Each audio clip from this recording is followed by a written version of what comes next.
Hello, merci à toi d'être présent. Est-ce que tu peux te présenter rapidement et nous raconter les débuts du projet Break Cold? Ouais, carrément. Bah, du coup, je m'appelle Arnaud, 27 ans, je suis du côté de Lyon et en fait, en sortant de mes études, donc il y a à peu près, 1 an et demi, j'ai rencontré Mathéo durant un hackathon. Lui, il dev, il était à 42. Moi, je dev Ouais. pas, mais depuis toujours, j'ai fait pas mal de business en ligne et j'avais pas forcément envie de faire, avocat parce que moi, j'étais dans les études de droit Ah et oui, en fait, rien à voir. je suis devenu avocat, mais j'ai jamais exercé et tout de suite, en fait, on a commencé à faire des projets en D'accord. freelance. Du coup, on a pu mettre pas mal de côté en quelques mois et après on s'est dit: «Bah, maintenant la next step, c'est de faire du SaaS» et du coup, on a commencé à faire des petits projets et Breakcall, du coup, est né à peu près il y a 1 an, mais réellement le vrai produit, on l'a tout recodé, novembre, dernier 2022. Et du coup, voilà, du coup, c'est un peu un logiciel, de social selling, et à la fois un CRM, donc un CRM de vente. Donc, pour ceux Mm. qui connaissent une sorte d'alternative à Pipedrive, mais avec des intégrations sociales, via LinkedIn, ou Twitter, où en fait, on va agréger tous les posts, de tes prospects et depuis un même endroit, tu vas pouvoir liker, ou commenter, quoi.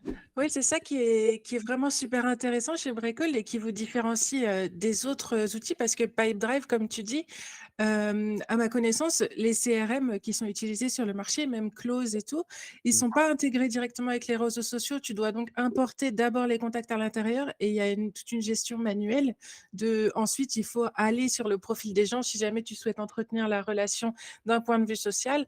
Alors que vous, ce que vous faites, c'est que vous importez directement les posts des gens dans Breakall.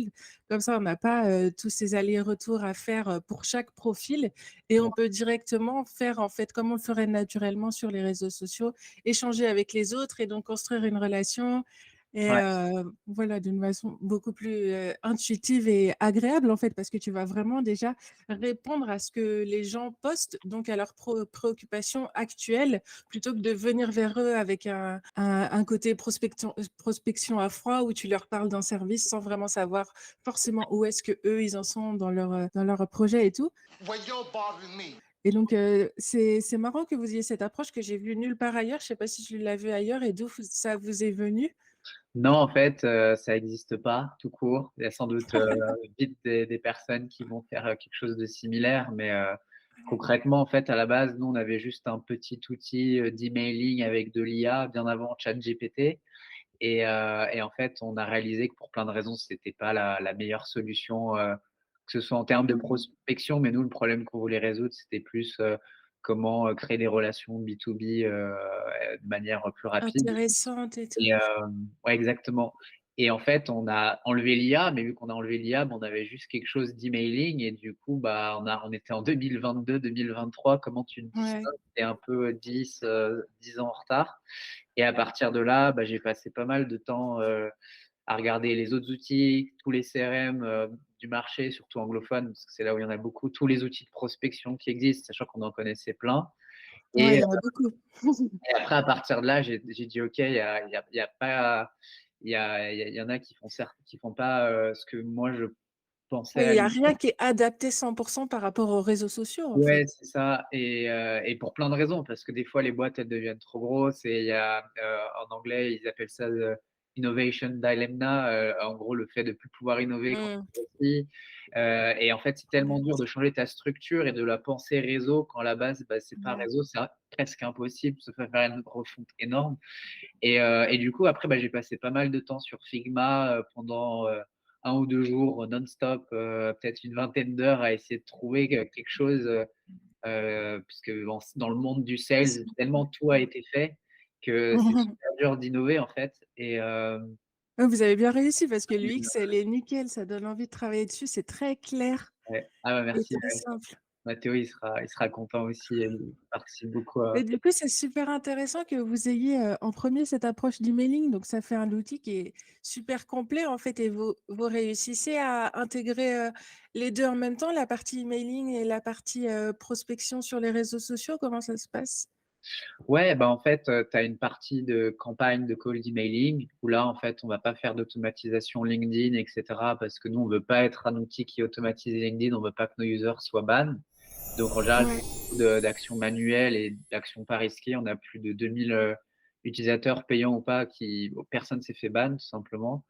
Et l'autre chose sur la partie, réseau, bah, en fait, c'est juste du moment que tu as ton URL LinkedIn ou, Twitter, bah, tu peux agréger les posts dans Breakcold et à partir de là, bah, en fait, ça dépend. Il y en a, ils vont l'utiliser pour de la prospection pure, et donc ils vont à la fois envoyer des campagnes de cold emailing pour, leurs prospects de plus faible valeur ajoutée et pour, les Ouais, prospects, très importants, où voilà, tu peux pas te cramer en faisant des campagnes et bah, ils vont ouais. faire de l'hyper personnalisation et profiter du feed pour vraiment créer une Ouais. relation naturelle, que ce soit avant d'avoir connecté sur LinkedIn, avant un call ou même après un call pour du Ouais, coup, tu as tout l'historique, en fait.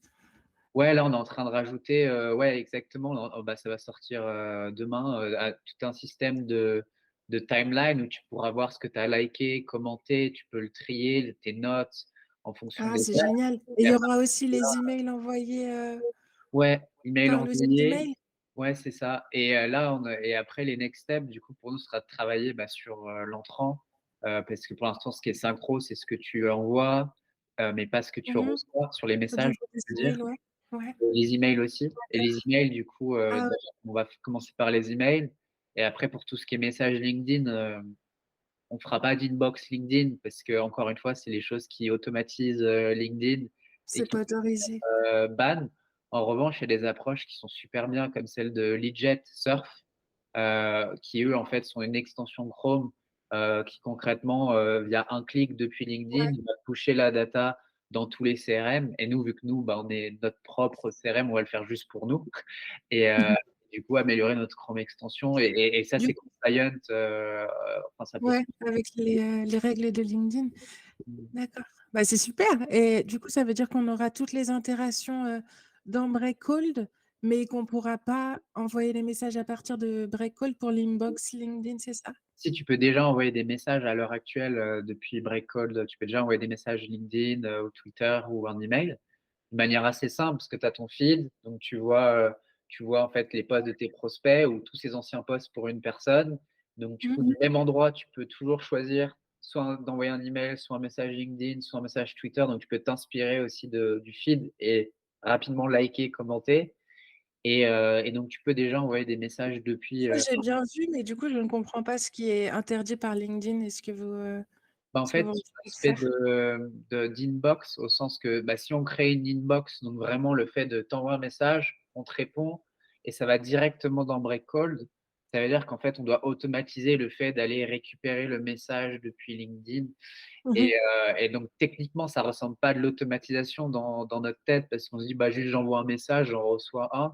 Mais Ouais, en fait, cette action-là fait que tu automatises LinkedIn et c'est pour ça il y a si peu d'outils qui le font, voire qui sont dédiés, uniquement à ça. Sur le marché anglophone, il y a un outil qui s'appelle, Lead Delta, par exemple, ouais.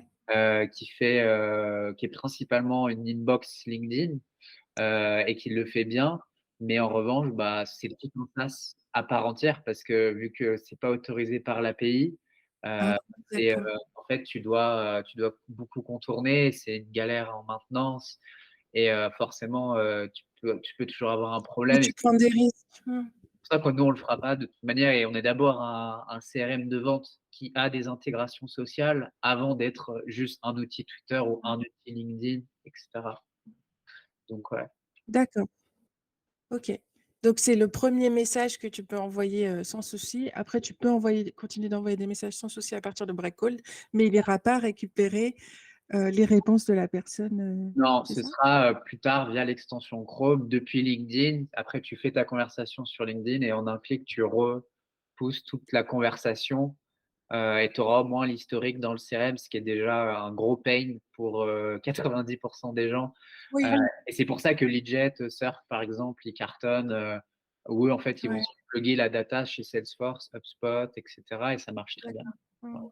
Oui, c'est la même chose, sauf qu'il y a juste une action manuelle à faire pour l'import, Ouais, mais du coup, à la la conversation doit ouais. plutôt que ce soit automatisé. Ouais, bah, c'est, Ça fait partie du travail, je dirais. C'est pas une grosse friction une fois qu'on sait Ouais. à quoi ça sert et que c'est vraiment utile.